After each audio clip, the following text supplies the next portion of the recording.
मंडळी नमस्कार. गोव्यातून बोलतोय. म्हणजे बॅकड्रॉप बघून तुमच्या लक्षात आलं असेल की मी स्टुडिओत नाही आहे, गोव्यातून बोलतोय. एक कॉन्क्लेव्ह आयोजित केलेली होती, त्यासाठी आलोय. गोव्याच्या मुख्यमंत्र्यांनी गोव्यात चाललेल्या कामासंबंधीची माहिती युट्यूबर्सना देण्यासाठी ही कॉन्क्लेव्ह आयोजित केलेली होती. त्यासाठी गोव्यात आलोय, म्हणूनच तुमच्याशी असा संवाद साधतोय. मी गोव्यात कॉन्क्लेव्ह करत असताना तिकडे वेगळीच कॉन्क्लेव्ह मुंबईमध्ये घडत होती. वेगळीच म्हणजे INDIA नावाचा जो काही विरोधी पक्षांचा एकत्रित समूह आहे ना, त्या समूहानं एक बैठक घेतली आणि त्या बैठकीनंतर जो काही प्रकार गमतीशीर सुरू झाला ना, आपल्याकडे हळदी कुंकू असतं बघा वेगवेगळ्या समारोहामध्ये. त्या हळदी कुंकाच्या कार्यक्रमामध्ये मग बायका हळदी कुंकू लावलं की नाव घ्या असा आग्रह करत असतात. आणि नाव घेण्याचे प्रकार म्हणजे विलक्षण मजेशीर असतो. त्यात उखाणे घ्यायचे असतात. मग उखाणे घेताना तो दमदार असला पाहिजे, तो छान असला पाहिजे, तो गोड असला पाहिजे किंवा हटके असला पाहिजे. आणि मग प्रत्येक बाई आपापल्या नवऱ्याचं कौतुक करत उखाण्यात गुंफत, शब्दांची गुंफण करून उखाणे घेत असते. तसा INDIAचा हळदी कुंकाचा कार्यक्रम पार पडला आणि त्यात उखाण्यात नाव घेण्याचा प्रकार सुरू झाला. अर्थात कोण बायको आणि कोण नवरा हे आपण नाही सांगत कोणाला. कशाला कोणाच्या संसारात आपण ढवळाढवळ करा. हा उखाणे घेण्याचा जो कार्यक्रम पार पडला ना, त्या उखाण्याच्या कार्यक्रमाचं मला आलं हसू. आपले विश्वप्रवक्ते Sanjay Raut,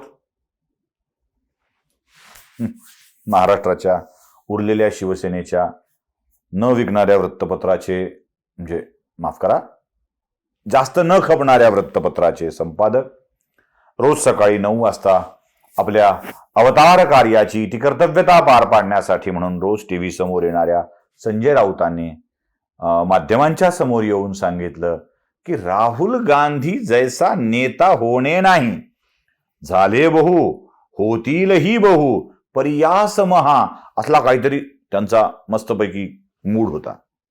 Rahul Gandhi great great great असं सांगत होते. मी ऐकवणार नाहीये, म्हणजे मला माहित आहे की तुम्ही माझ्यावर चिडता, काही दाखवलं की चिडता. तरी बरं, मी सकाळचे व्हिडिओ करत नाही, संध्याकाळचेच करतो. त्यामुळे सकाळी सकाळी काय दाखवताय असं म्हणण्याची संधी तुम्हाला मिळणार नाही.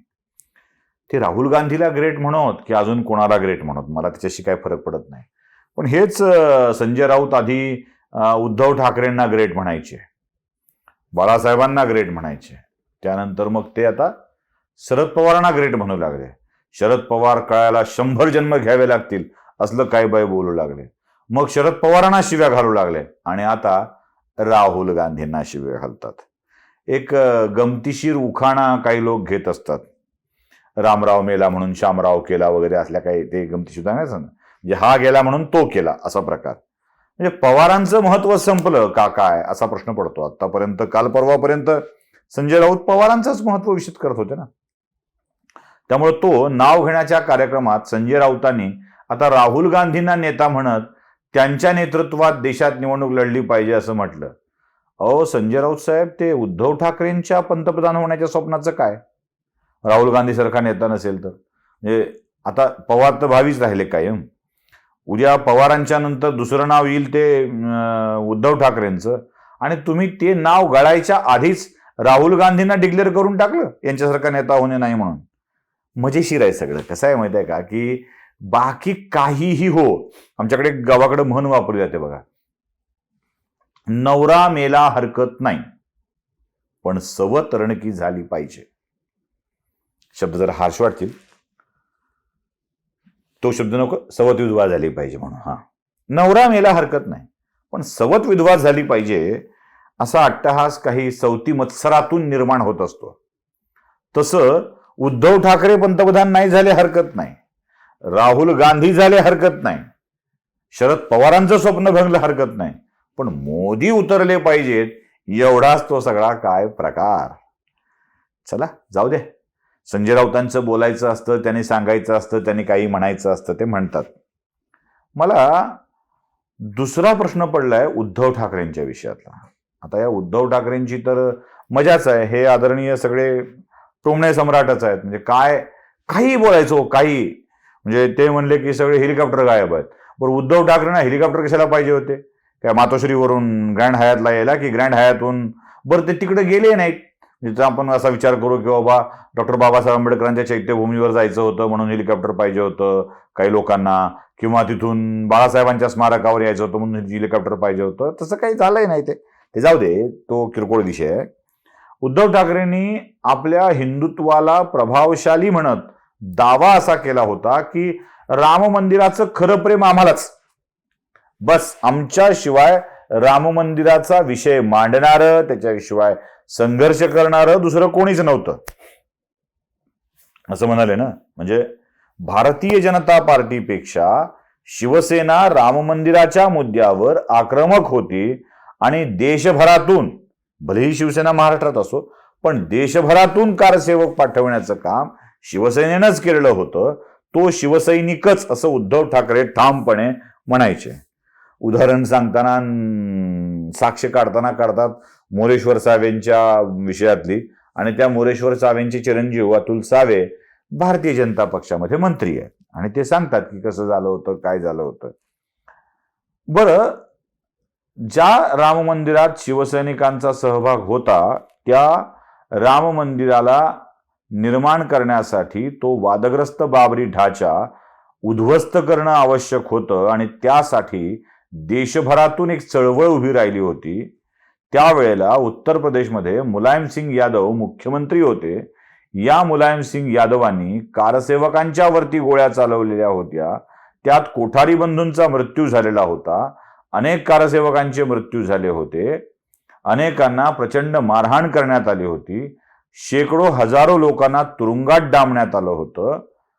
आपल्याच कारसेवकांवर गोळ्या घालणाऱ्या मुलायम सिंग यादवांच्या चिरंजीवाचं स्वागत करून त्यांच्या पक्षाला सत्तेत येण्याच्या स्वप्नासाठी मदत करताना गुलाब फुलांचा गुच्छ उद्धव ठाकरेंनी यादवांच्या हातात देताना काहीच वाटलं नसेल का?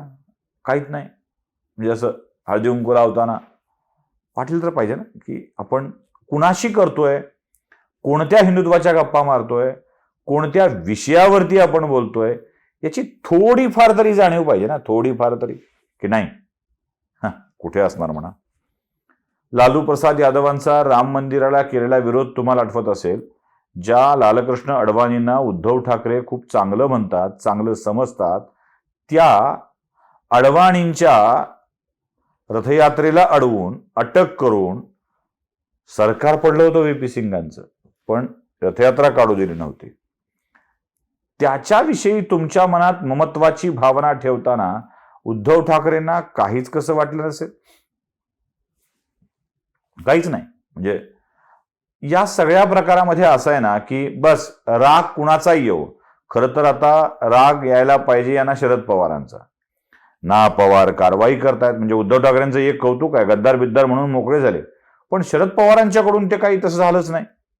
उद्धव ठाकरेंचं सरकार पडण्यासाठी कोणाचा रोल होता आठवतंय? उद्धव ठाकरेंना आठवतंय? जेव्हा नाना पटोलेने अध्यक्षपदाचा राजीनामा दिला होता तेव्हा नाना पटोलेंच्या जागी वेगळा अध्यक्ष नियुक्त करण्याची प्रक्रिया चालू होती. त्यावेळेला राज्यपालांची पंगा घेऊन विधानसभेच्या अध्यक्षाची निवडणूक घेऊ नका असा सल्ला शरद पवारांनी दिला होता, आणि तो शिरोधार्य मानला गेला होता. तोच शरद पवारांचा सल्ला बदसल्ला ठरला, आणि विधानसभेच्या अध्यक्षपदावर नार्वेकर विराजमान झाले. नार्वेकर अध्यक्ष नसते आणि दुसऱ्या गटाचं कोणी अध्यक्ष असतं तर काय हाल झाले असते याचा अंदाज आहे. अहो, हे सरकार सत्तेवरती आलं नसतं. त्या शरद पवारांचा जय जयकार करत, कसायाला शेळी धार्जिन म्हणतात तसा हा प्रकार सगळा, त्यांना ग्रेट म्हणत राहायचं आणि इकडे भाजपला शिव्या देत राहायच्या, असला प्रकार उद्धव ठाकरेंच्याकडून नियमितपणे सुरू आहे. गंमत अशी आहे की या सगळ्या प्रकारामध्ये 11 मुख्यमंत्री, एवढे पक्ष, 63 नेते, काय 26 स्पेशल 26 ची ही टीम, हे सगळं करताना उद्धव ठाकरेंना एक विश्वास आहे की आपण या बळावरती महाराष्ट्रामध्ये भाजपला पराभूत करू शकू. लक्षात घ्या, उत्तर प्रदेशमधल्या 80च्या वर असलेल्या जागा आणि महाराष्ट्रात असलेल्या 48 जागा, जवळपास 125 जागांच्या मध्ये भारतीय जनता पक्षाला मिळालेल्या जागा आहेत 103. 103. ही जी इंडिया आघाडी आहे ना, इंडिया आघाडी, कारण उत्तर प्रदेशात 60 जागा मिळालेल्या होत्या भारतीय जनता पक्षाला, आणि महाराष्ट्रामध्ये दोन्ही मिळून जवळपास 40च्या 1 आणि 4 5 43 जागा भारतीय, 43 नाही 42 जागा येईल, कारण एक ह्यांना गेली आहे, एमआयएमला गेलेली आहे. 100च्या वर 103च्या आसपासच्या जागा मिळालेल्या आहेत भारतीय जनता पक्षाला आणि युतीला. या इथेच फटका देण्याचा मानस सगळ्या विरोधी पक्षांचा आहे. ज्या समाजवादी पक्षाला आपल्या उत्तर प्रदेशात यश मिळवून देता आलं नाही, तो उद्धव ठाकरेंना जवळ यासाठी करतोय की त्याला कुठल्याही स्थितीमध्ये भारतीय जनता पक्षाला महाराष्ट्रात रोखण्यासाठी उद्धव ठाकरेंचा वापर करायचा आहे. त्यांना भाजपला रोखायचं असेल तर या 2 राज्यातल्या जागा कमी करायच्या, आणि म्हणूनच फक्त उद्धव ठाकरेंचं महत्व अधोरेखित केलं जात आहे. लोकसभा निवडणूक आधी होणार आहे आणि विधानसभा निवडणूक नंतर होणार आहे. जर लोकसभा निवडणुकीत उद्धव ठाकरेंचा पक्ष चमत्कार दाखवू शकला नाही तर विधानसभा निवडणुकीमध्ये सोबत ठेवण्याची इच्छा असेल का? बरं, जागा आहेत 48. छटाक शक्कर और 100 डुक्कर, अशी आमच्याकडे एक म्हण वापरली जाते. या 48 जागांच्या मध्ये काँग्रेस, राष्ट्रवादी काँग्रेस शरद पवार गट, उद्धव ठाकरे, समाजवादी पार्टी, ती हातकणंगलेवाल्या राजू शेट्टींची पार्टी, छोट्या 4-5 जागांचं वाटप करायचं ठरलं तरी उरतात 43 जागा, आणि त्या जागांचं वाटप या तिघात करायचं ठरलं तर 14च्या वर जागा कुणाच्या हिश्श्याला येणार नाहीत. त्यात कशी मारामारी होणार आहे, त्यात बंडखोरी किती होणार आहे, या सगळ्यांचा विचार केल्यावर उद्धव ठाकरेंच्या मनातील ही युती टिकणार आहे का, हाच खरा प्रश्न पडतो. जो संसार होणारच नाही, जे लग्न लागणं शक्यच नाही, त्या लग्नाच्या आधारावर श्रावण महिन्यात मंगळागौर करून सवाष्णीला खादिकुंकवाला बोलवायचं, हा सगळा जो प्रकार आहे, आणि त्यात नाव घ्यावाला कार्यक्रम करायचा, हा सगळा प्रकार आश्चर्यचकित करणारा आहे. तेवढ्यासाठी निष्ठा, प्रेम सगळंच बदलत उद्धव ठाकरे जे अमूलाग्र बदलल्याचं दाखवत आहेत, तोही प्रकार आश्चर्यकारक आणि कीव यावी असाच आहे. व्हिडिओ आवडला असेल लाईक करा, शेअर करा, सबस्क्राईब करा. धन्यवाद.